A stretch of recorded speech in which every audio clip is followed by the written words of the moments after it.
김광수의 경제데이트 77회 1부를 시작합니다. 안녕하세요. 저는 길경식입니다. 네, 안녕하세요. 서성민입니다. 네, 김광수입니다. 네, 77회 이제 시작을 하려고 하는데 오늘 아침에는 진짜 날씨가 이제 추워가지고 네. 어제 비도 오고 우박도 오고 그러고 나서 갑자기 추워진 것 같아요. 그 우박이 엄청 무섭게 오더라고요.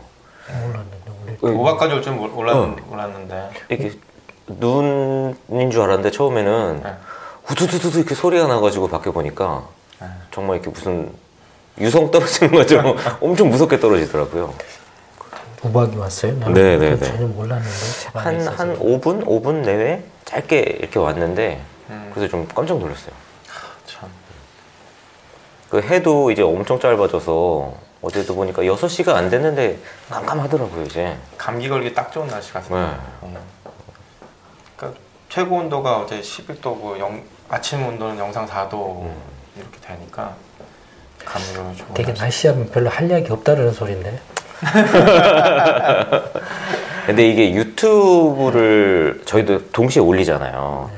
근데 다른 데서 볼 때는 이걸 잘 모르는데 유튜브에서 볼 때는 사실 앞에 이렇게 다른 이야기를 하면 그냥 넘어갈 가능성이 되게 높아요. 유튜브는 바로 시작을 하잖아요, 이야기를. 보통 주제도 되게 딱 단순하고 그거에 대해서만 딱 이야기를 하다 보니까 저희도 이제 유튜브 맞춤으로 컨셉을 좀 포맷을 바꿔야 되는 게 아닌가. 그럼 이제 바로 오늘 이야기로 넘어가도록 하겠습니다.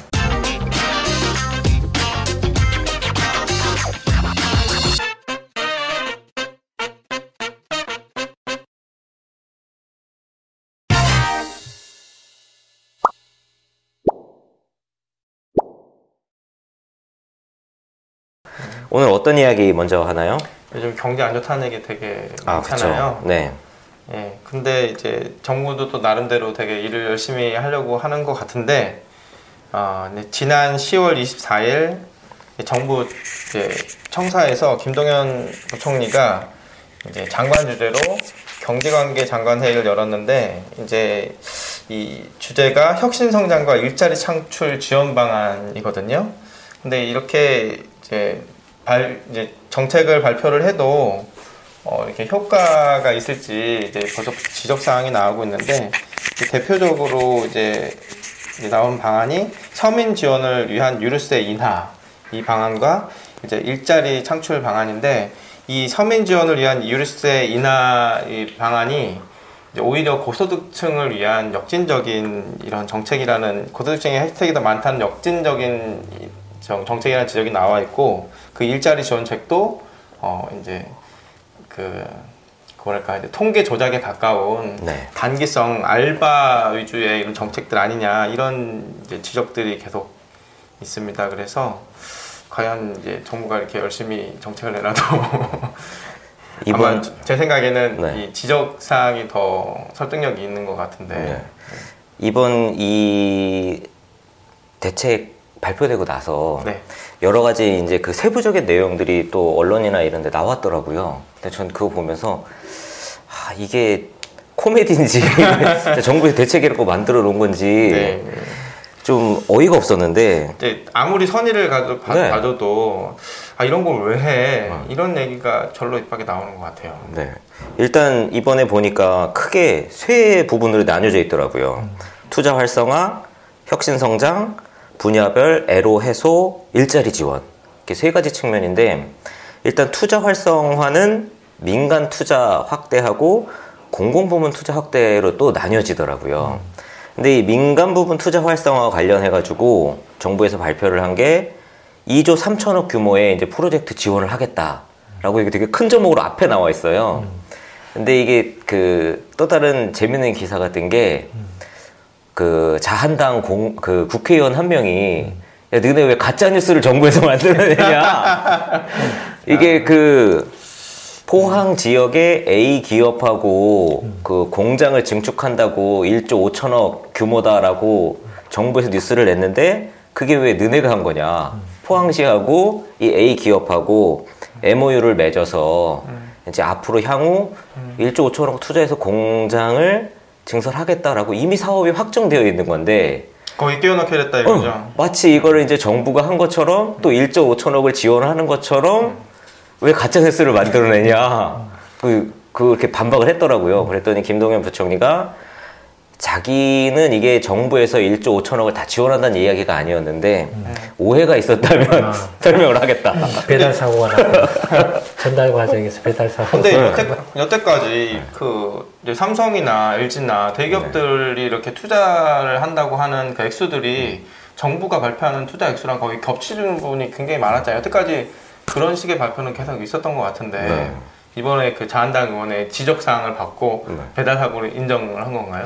그러니까 이게 저는 정부에서 무슨 뭐 민간 투자를 활성화한다 하고 해서 이런 규모의 금액을 이야기를 하면 이 금액을 정부에서 투자하는 건 줄 알았더니 지금까지도 다 그냥 이 어떤 그 뭐 공장이나 민간 기업에서 투자를 하면 정부가 그 투자에 대해서 뭐 규제를 완화해 준다든지 아니면 토지를 지원해 준다든지 이런 것만 해도 그 규모는 전체 금액을 갖다 표기를 해서 뻥튀기를 해왔더라고요, 이거를. 가짜뉴스에 지원이네요.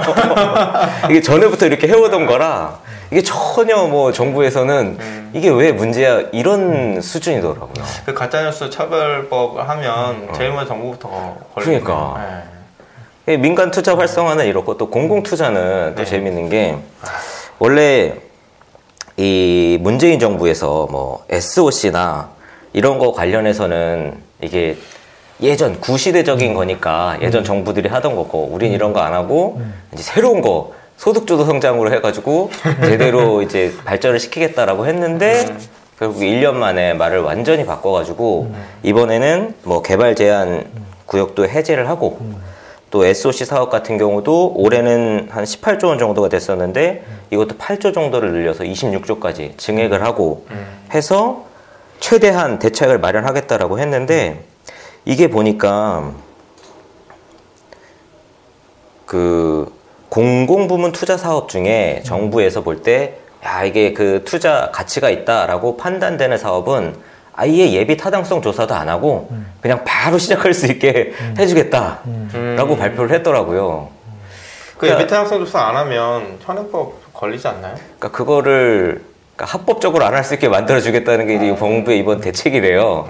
그래서 그거를 이제 면제해주고 바로 시작할 수 있게 해주겠다. 그러니까 이게 1년 만에 말을 그냥 단순히 바꾸는 수준이 아니라 아예 더 좀 취약해지고 더 악화된 좀 그런 느낌으로 확 1년 만에 지금 그냥. 말하는 건 이제 민간 부문 이제 보통 정부가 이제 경기 부양책이나 경기 네. 대책이라는 걸 발표를 이렇게 해왔잖아요. 네. 대표적으로 이제 무슨 추경을 편성한다든지, 네. 뭐 또 뭐 대통령이 이제 뭐 지시를 한다든지 뭐 이랬을 때 그 이제 경기 대책 같은 걸 발표를 하잖아요. 네. 네. 경기 대책을 발표할 때 이제 정부 관료들의 상투적인 아니면 집권당의 상투적인 수법이 그 경기 대책과 관련해서 뭐 이제 민간 부분의 경우는 민간 기업이 투자한 것을 모집해 모아가지고 그걸 다 합쳐서 이제 전체 경기 대책 규모로 삼는다 이거죠. 네네네. 근데 이제 민간 부분도 사실은 실제로 투자할지 안 할지 모르고 경기 대책 한다라고 그래서 니네들은 얼마 투자할 계획이니? 라고 물어봐서 눈치 봐가지고 그냥 숫자는 그냥 부풀려서 이렇게 주는 게 좋을 거니까 우리 10조 정도 투자할 겁니다. 그럼 이번에 경기 부양책으로 이제 규모가 민간 부분에서 10조 이렇게 들어간다 이거죠. 근데 전체적으로는 마치 그게 이제 재정을 동원해 가지고 하는 것처럼 이렇게 그 포장을 이렇게 해왔다라는 그런 이제 이야기죠. 네네네네. 그다음에 이제 공공부문 투자 같은 경우는 공공부문 투자는 전부 이제 뭐 인프라 관련한 것들이죠. 네.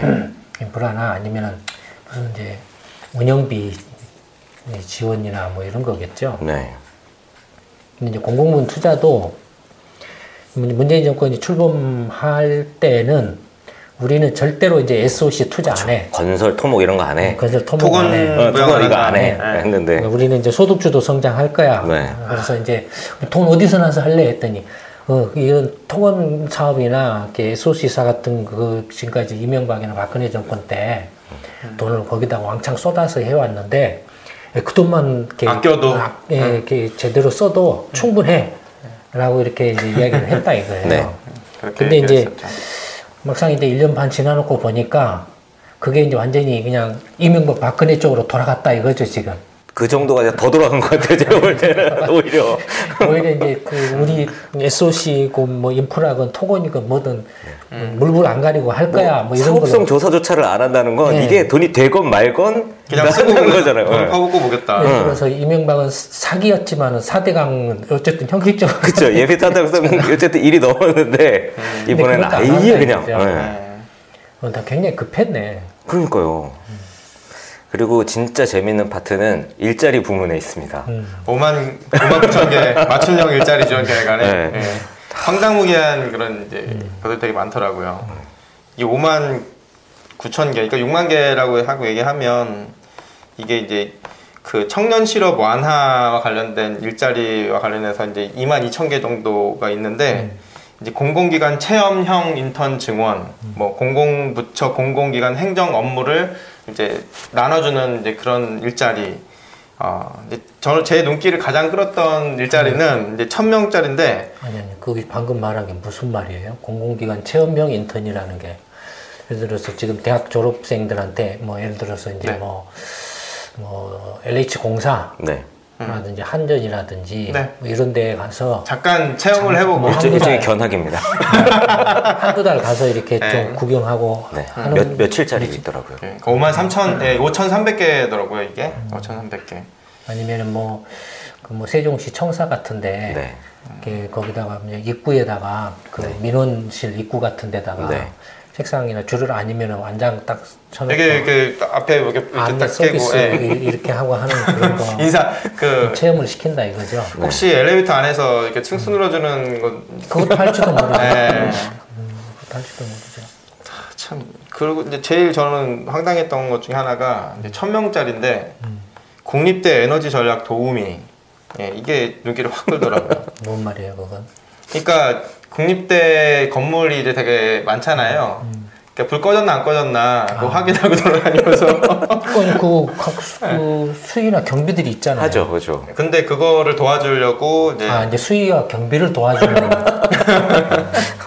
아니 근데 요즘에 다 스마트 요즘 저희 그렇죠. 건물들은 보통 게 이제 그 관리실에서 전부 통제하죠. 그러니까 아니 사람들이 이제 전부 CCTV 낮았을 예. 거고 불 켜졌으면 다 끄겠죠, 자동으로. 네.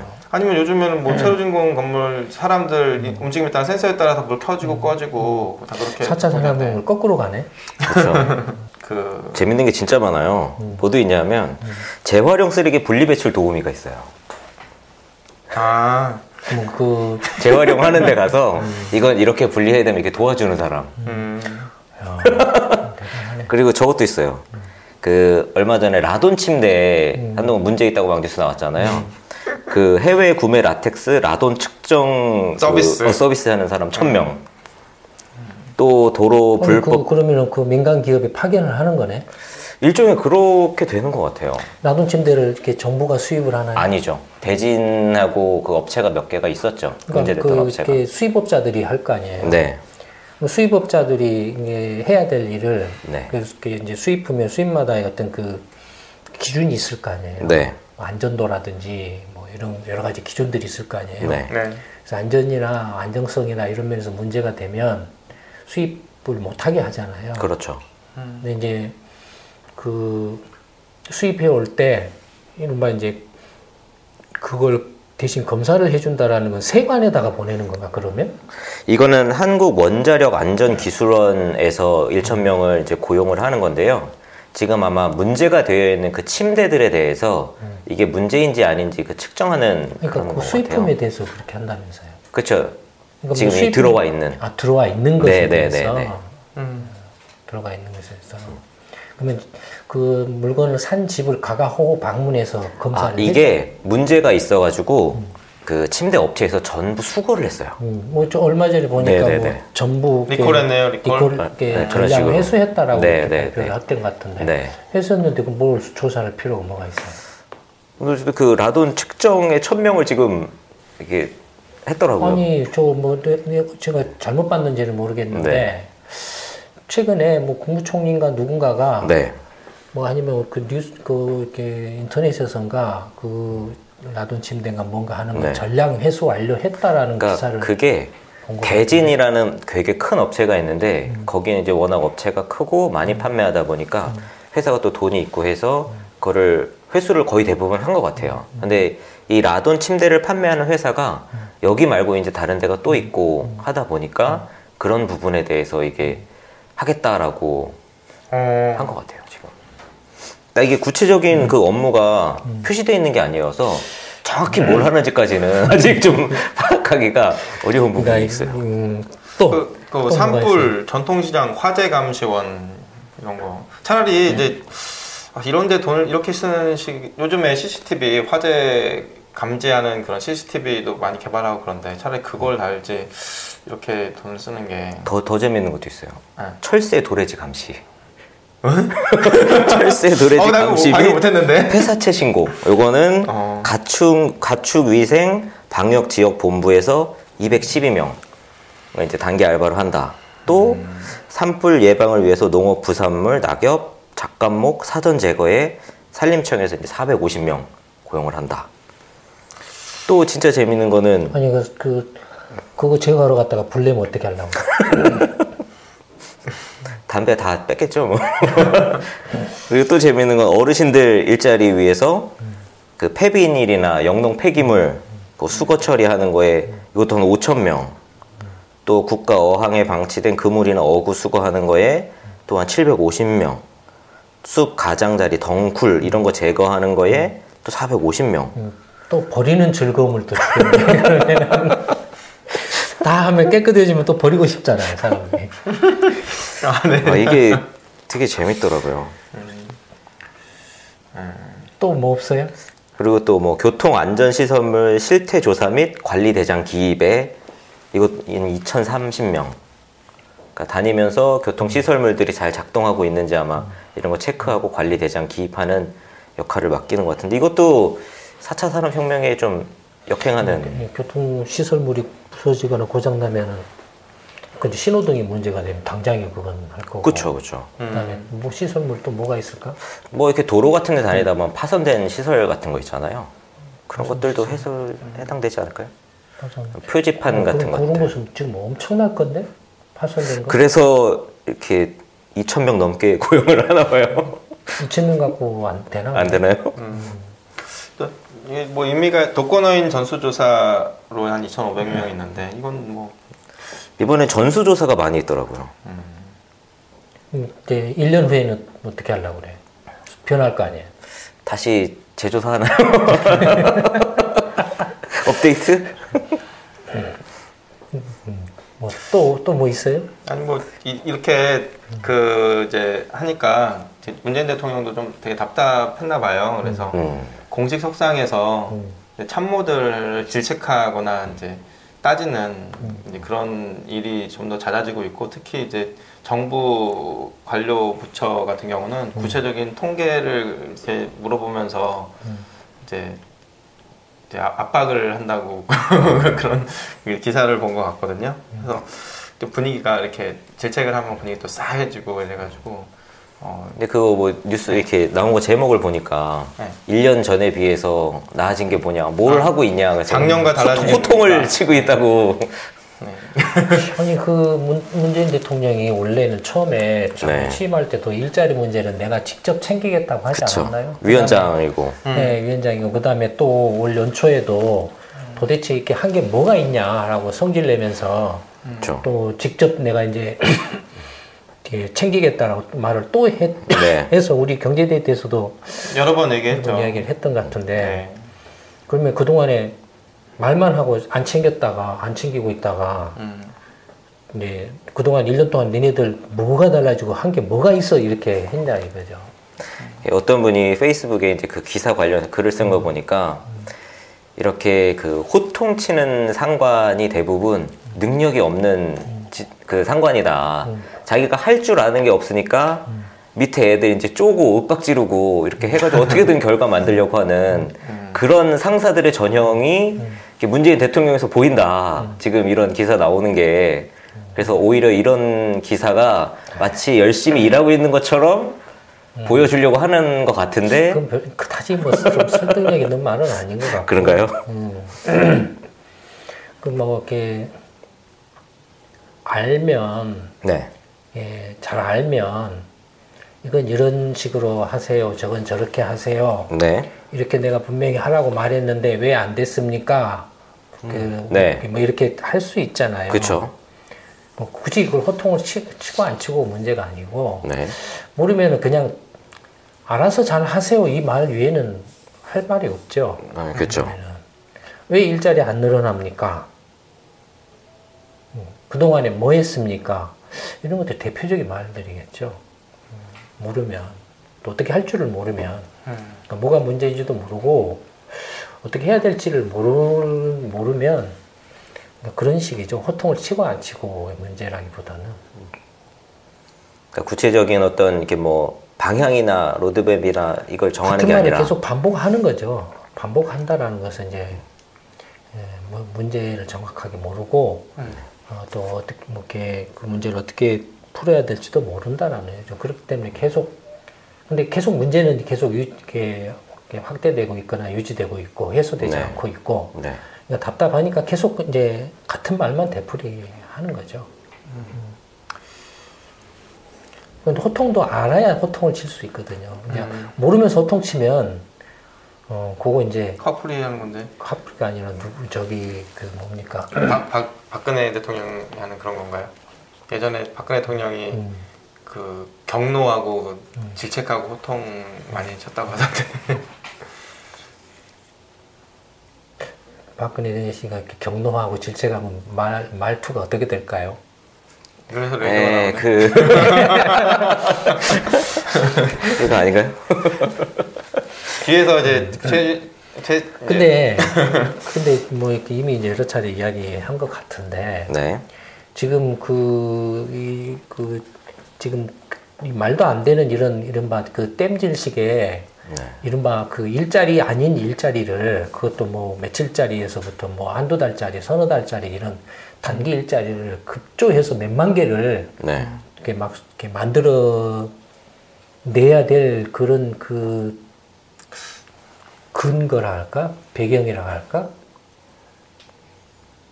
일단 김동연 총리 말은 그 국정감사에서 어떻게 이야기를 했냐면 이 단기 일자리는 진짜 이 전체 그 정책 중에 한 페이지 정도밖에 안 되는 내용이고 남는 이제 재정이 있어서 이거를 활용해서 일자리 이제 필요한 부분에 단기적으로 이제 공급하려고 하는 것뿐이다. 근데 마치 이게 일자리의 전부인 것처럼 그러면 단기 일자리가 아니고 네.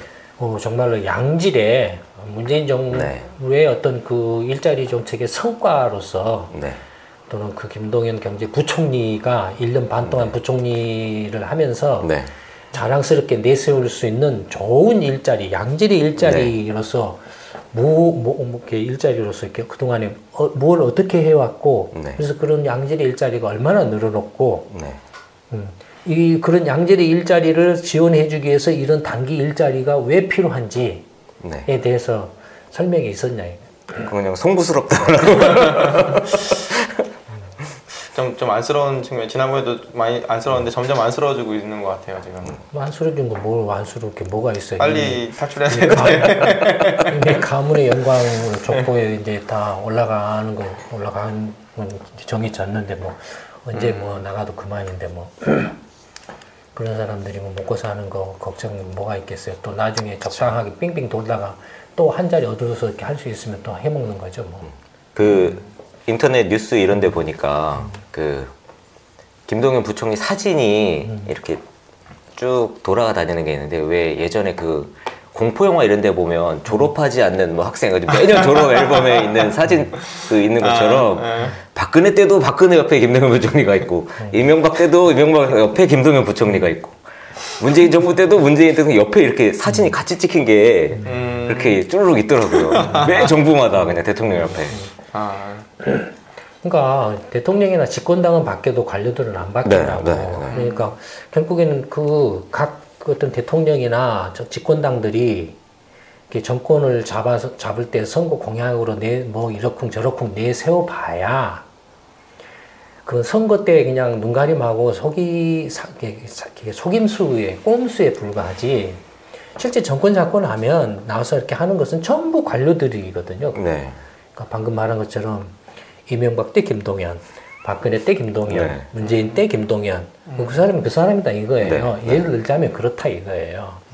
그러니까 이명박 때 김동연이 내놓은 경기 대책, 일자리 대책이나 박근혜 때 김동연이 내놓은 일자리 대책이나 네이밍만 다르고. 네, 단지 그게 이제 뭐 이름만 그 장관하는 이름만 바뀔 뿐이지. 네. 예, 그 밑에서 나오는 내용은 다 똑같죠. 그러니까 그 제목만 살짝 네. 바꿀 뿐이지 내용은 똑같죠. 근데 이번에 이번처럼 이렇게 노골적으로 이렇게 정말로 단기 이건 자기들도 이렇게 막 이렇게 했을 때는 어이가 없겠죠. 자기들도. 어이가 없었을 건데 어이가 없었을 거라고 생각은 누가 봐도 그 어이가 없는 이야기잖아요. 저는 그래가지고 이게 일부러 문재인 정부 엿먹이려고 하는 건가 그 생각도 했어요. 그러니까 지금 뭐 역대 정권들마다 있는 기사긴 한데 이제 장래에 차관급, 장관급 하는 핵심 인재들이 지금 기업들로 계속 유출이 되고 있다고 그런 기사도 이렇게 나오더라고요. 그 있잖아요. 그러니까 무슨 인재를 소리 하고 있네 정말로. 생시나 이제 뭐 재경지 같은 거 합격하면 이제 시험 성적에 따라서 뭐 기획재정부 가고 뭐 공정위 가고 막 이렇게 등수에 따라서 가잖아요. 근데 가장 점수가 좋았던 이제 그런 사람들이 이제 얘는 이제 뭐 숨만 쉬면 이제 장관급이다 뭐 이렇게 간다 막 그런 평가를 받았던 사람들이 예전 같으면 이제 다 이미 이제 과장 상급으로 올라가게 되면 그때부터는 이제 3급이요? 예, 3급 그러니까 국장이겠네요. 예, 이제 과장 고참이나 국장 정도로 이렇게 올라가게 되면 그러니까 과장급부터예요. 그냥 4급 고참과 상급 뭐 이럴 이제 그때 그 정도 되면 그러니까 과장 달면 정치인이라고 봐야 돼. 공무원이라고 보면 안 돼. 과장부터요. 과장부터. 네, 정치인. 왜냐면 그 승진을 하려면 그 국회에 줄을 서야 돼요. 국회에 줄을 서야 돼요. 그 승진을 하려면 예를 들어서 이제 두 가지 방식이 있어요. 하나는 이제 정권이 바뀌잖아요. 네. 정권이 바뀌어서 예컨대 기재부 장관이 그 정권의 이제 캠프나 뭐 아니면 예전부터 그 정권하고 밀접한 관계를 갖고 있거나 아니면 그쪽에 줄을 쓴 사람을 이제 장관으로 임명을 하면 그 장관 밑에 있던 똘마니들이 그 부처를 장악을 해요. 그러니까 그 장관이 예전에 예를 들어서 과장할 때 사무관, 그 장관이 국장할 때 과장, 그 장관이 뭐 차관보나 실장이나 뭐 차관을 할 때 뭐 예를 들어서 그 뭐 실국장들 이런 사람들이 이제 그 사람이 장관이 되면은 그 사람들 전부 자기 똘마니로 포진을 시키게 돼 있어요. 그러니까 이제 그쪽 라인에 줄을 안 선 사람은 정권 바뀔 때까지 찬밥 신세 이제 조용하게 지내야 돼. 조용하게 지내면서 이제 딱 숨죽이고 있으면서 차기를 노리는 거예요. 차기 정권 바뀌는 걸 노리는 거예요. 그러니까 차기 정권 바뀔 때 자기가 이제 뭔가 이렇게 반대편에 줄을 서야 되잖아요. 반대편에 줄을 서는 방법 중에 하나가 뭐냐면 국감 때 몰래 익명으로 자료를 빼돌려 주는 거예요. 그러니까 그 누구죠? 이번에 시끄러운 거. 아니 유치원 말고 그 혹시 저기 심재철인가 뭔가 하는 애 있잖아요. 저기 기재부 재정정보원 거기서 그거 빼돌린 거. 그러니까 그런 유형이라고 보여져요. 그러니까 그 지금 이제 이른바 이제 지금 예를 들어서 지금 호남 출신이거든요. 네, 심재철 의원이 호남 출신이죠. 말고. 김동연이. 이제 정권이 이제 이게 되게 이제 민주당이 이제 호남을 기반으로 하고 있잖아요. 언젠가 우리 좀 말 나온 김에 호남에 대해서 좀 말을 해야 될 것 같아. 어차피 우리도 이판사판이니까. 나중에 특별 방송 특집으로. 근데 어쨌든 그런데 이제 예를 들어서 이제 영남 쪽에 있는 이제 출신의 이제 관료들은 네. 이제 국가장이나 이런 사람들, 실장급이나 이런 사람들은 라인에서 이제 밀려난 거예요 지금. 네. 정권 바뀌면서요. 네. 그러니까 옷을 벗든지 이제 옷을 벗든지 아니면은 어디 가서 짱 박혀서 조용히 있든지. 정말로 외곽에서 그냥 할 일 없이 그냥 빈둥빈둥 하고 있어야 돼요. 네. 이 사람들이 이제 그런 이제 내부 자료나 이런 것들을 빼서 주어서 이제 자기 이제 줄을 대는 거네요. 네, 줄을 대는 거예요. 새로운 라인을 만들어서. 네, 줄을 대는. 그러니까 만약에 이제 이명박이나 박근혜가 정권을 잡았다 하면은 이제 이렇게 호남 출신 관료들이 대거 민주당 쪽에 이제 그런 걸 대줘서 이제 그쪽에 줄을 잡는다 이거예요. 네. 그다음에 평소에도 이제 과장급 되면 이제 형님 막 이제 국회 쪽 관련한 자기 뭐 지연 학연 막 찾아가지고 와서 뭐 형님 동생 막 이렇게 해요. 예, 하고 이렇게 이제 하나씩 슬쩍슬쩍 이렇게 그 뭔가를 만들어줘요.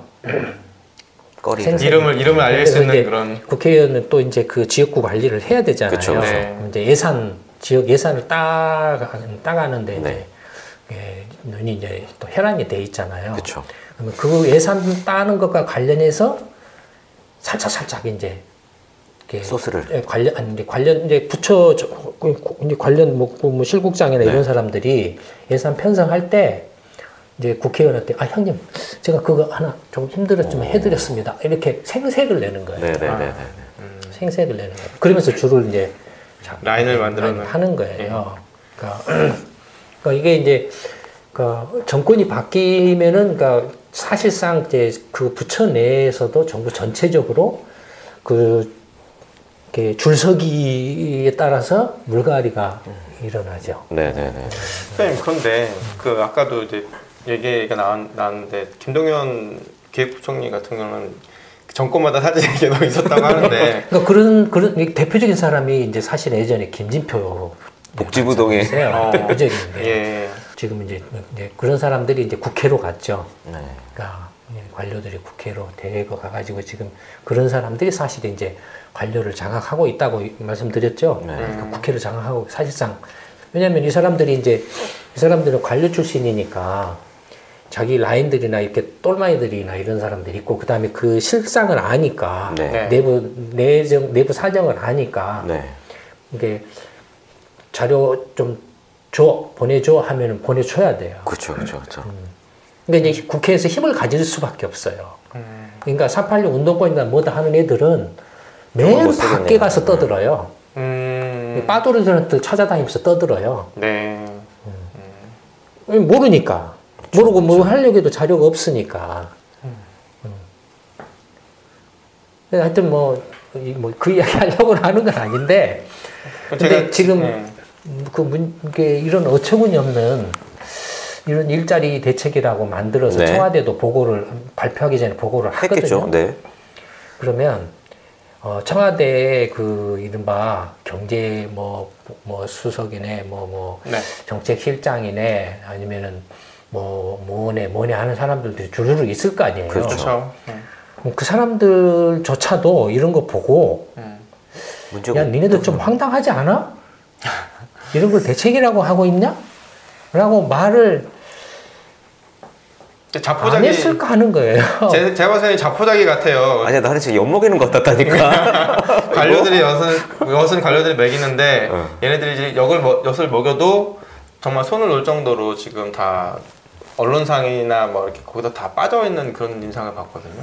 특히 너무 어이가 없던데 이거는. 장하성 정책실장 같은 경우는 욕을 엄청나게 얻어쳐먹고 지금 완전히 지금 언론상에서 사라진 상황인데 그런 거 보면 지금 그럼 왜 안 물러나나요? 왜 사표를 안 내나요? 그 사람은 물러날 때가 됐는데 지금 끝까지 그냥 자리만 버티고 있는 거예요. 인수인계 중일 것 같은데 제 생각에는 인수인계 중일 것 같은데 지금 그러니까 최대한 자료를 지금 모아두고 나중에 퇴임 이후를 계획하고 있지 않나. 그러니까 사실은 계속 말씀드린 이명박이나 박근혜만 욕할 수도 없는 노릇이에요. 이런 걸 보면. 그러니까 똑같이 개판을 쳤기 때문에 노무현 정부 때도 비슷했죠, 사실은. 얼마나 엉망진창으로 했으면 이명박 같은 그런 이제 사기꾼한테 그렇죠. 정권을 뺏겠냐. 그걸 이제 무슨 국민들이 미쳤네. 국민 탓으로 돌리는 거죠. 그런 것들을. 국민들이 미개해서 이명박 같은 사람 찍었다고 뽑았다는 식으로 하고. 그러면은 이런 일자리 이게 정말로 국민들이 미개해가지고 문재인 정부 뽑아서 이런 일자리를 발표하냐 이거예요. 정책을. 그러니까요. 도대체 어떤 생각으로 이런 단기 일자리가 급하다라고 지금 한 거냐 이거예요. 그냥 그야말로 통계를 가리기 위한 일자리가 아닌가. 그러니까 양질의 일자리는 문제가 없는데 계속 양호한 상태인데 지금 일자리가 지금 이렇게 문제가 되는 게 이런 단기 일자리 일시적으로 충격이 와가지고 단기 일자리가 줄어서 그래서 이 단기 일자리의 마중물을 얘네는 일자리 통계는 그 양질의 일자리와 이런 단기 일자리 구분이 안 되잖아요. 그러니까 섞으면 어차피 모르니까 일자리 통계만 좀 괜찮아지면 된다. 그 생각에서 쏟아붓는 게 아니에요. 그만합시다. 그만합시다. 사실 이렇게 웃으면서 이야기를 하지만 이게 국민의 세금이 돈이 얼마예요? 예산 잡히 뭐 20몇 조 막 이런 말이 있던데. 그러니까 하여튼 뭐 전체적으로 뭐 이러저러 해가지고 뭐 20조네 뭐 30조네 40조네 막 이런저런들 이야기들이 있는 것 같은데 어쨌든 간에 이런 걸로 보면 이명박 4대강이나 이런 것들은 정말로 이렇게 어떤 면에서 보면 저리 가라 저리 가라예요.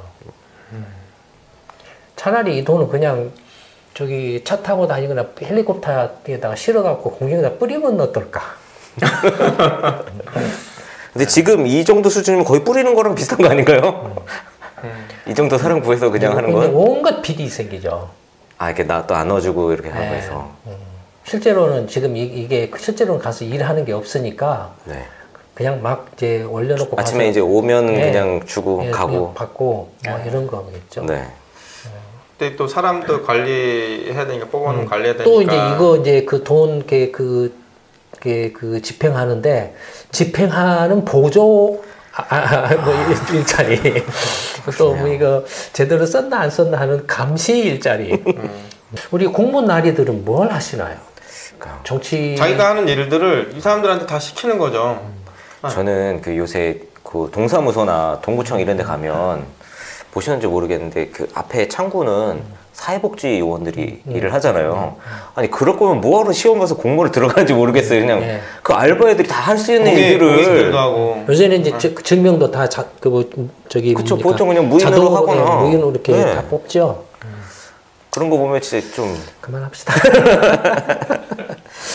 이렇게 농담처럼 웃으면서 이야기를 했지만 굉장히 이게 심각한 문제고 또 나와 내 가족 또 아이들의 이렇게 미래가 달린 중대한 일인데 이런 어처구니 없는 일들이 그냥 일어나는 거를 계속 두고 봐서도 안 되고 두고 볼 수도 없고 그래서 이순신 프로젝트는 이런 것들을 바꾸기 위한 그 운동이니까 많은 분들이 참여해서 같이 맨날 떠들어봐야 그게 끝판까지 가지 않고서는 바뀌기 힘들 거예요, 세상이. 그래도 광야에 외치는 목소리라도 일단 김광수의 경제데이트 77회 1부는 여기서 마치도록 하겠습니다. 감사합니다. 네, 감사합니다.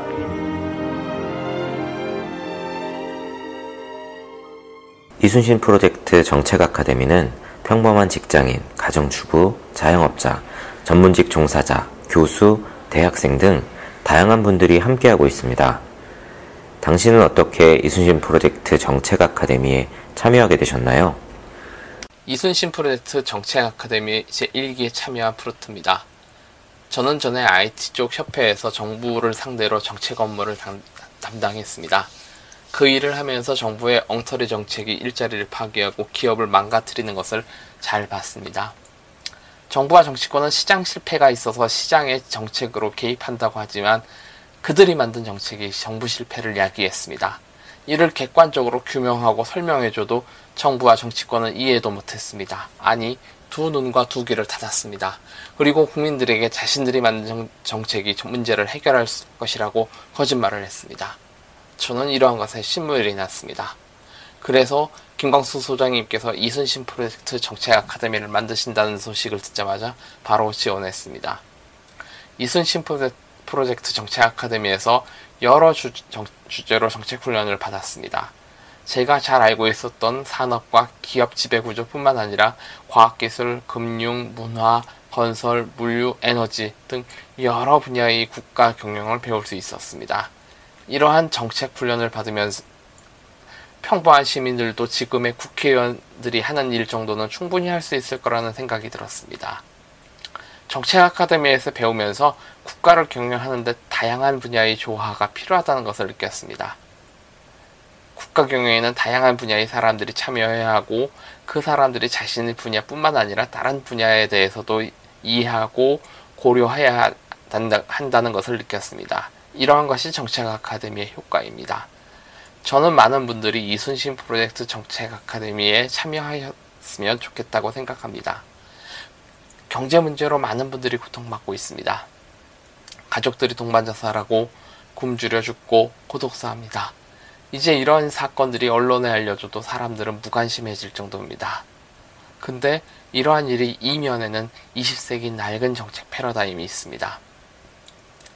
20세기 낡은 정책 패러다임에서 나온 정책들이 경제 문제를 악화시키고 있는 것입니다. 그리고 사람들은 문제를 해결할 수 없다고 자포자기했습니다. 이런 사람들이 진짜 비관주의자입니다. 우리가 이런 생각을 하면 한국은 냄비 속 개구리 신세를 면하지 못합니다. 이제 세상을 바꿀 수 있다고 믿는 낙관주의자들이 나서야 합니다. 어떻게 나서냐고요? 이순신 프로젝트 정책 아카데미에서 21세기 새로운 정책 패러다임으로 정책 훈련 받으십시오. 그것만이 여러분과 우리와 우리 후손들이 다 같이 살 수 있는 길입니다. 감사합니다.